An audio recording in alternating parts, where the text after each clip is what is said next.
Hello guys, ఈ video అయితే last video continuation video. మేడారంకి రీచ్ అయ్యే వరకు మిడ్ నైట్ 2 o'clock అయింది. అమ్మో, మాకు కాజ్పేట్ నుంచి వెళ్ళి మేడారం రావడానికి 12 hours పట్టింది. మేము బస్ దిగగానే డైరెక్ట్ గా అమ్మవారి దర్శనానికి వెళ్ళాం. ఎందుకంటే వెనస్డే రోజు సార్లమ్మని గోవిందరాజుని పగడిద్దరాజుని గద్దెల మీదికి తీసుకొచ్చారు. ఆ నెక్స్ట్ డే థర్స్డే రోజు మహిమగల్ల తల్లి ఆ సమ్మక్క తల్లిని గద్దెల మీదికి తీసుకొస్తారు. అయితే మేము ఫ్రైడే రోజు వెళ్ళే వరకు సాటర్డే మార్నింగ్ 2 o'clock అయింది. ఆ రోజు అమ్మవారు గద్దెల మీద కొలువయ్యి ఉన్నారు. సో ఆ నిండు పున్నమి వెలుగులో అమ్మవారు ఎంత చక్కగా దర్శనం ఇచ్చిందో.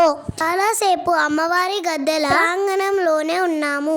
నేనైతే అమ్మవారిని కాసేపు అలాగే తనివి తీర చూసుకున్నాను. అంత నైట్ అయినా కూడా చాలా మంది గద్దెల దగ్గర గద్దెల దగ్గర వాలంటీర్స్ హెడ్స్ కి హెల్మెట్స్ పెట్టుకొని వాళ్ళ వర్క్ వాళ్ళు చేసుకుంటున్నారు. అయితే గద్దెల దగ్గర ఉన్న ఒక అంకుల్ ని అమ్మవారి బంగారాన్ని కొంచెం అడిగి తీసుకున్నాను. ఇక్కడ ఫ్లవర్స్ తో చాలా డెకరేట్ చేశారు. ఇక్కడ గద్దెల చుట్టూ ఉన్న వాల్స్ గాని దర్వాజాలకు గాని పాతకాలపు నాటి వస్తువుల బొమ్మలు, జంతువుల బొమ్మలు, పక్షుల బొమ్మలు చెక్కారు. జాతరనైతే సూపర్ గా డెవలప్ చేశారు.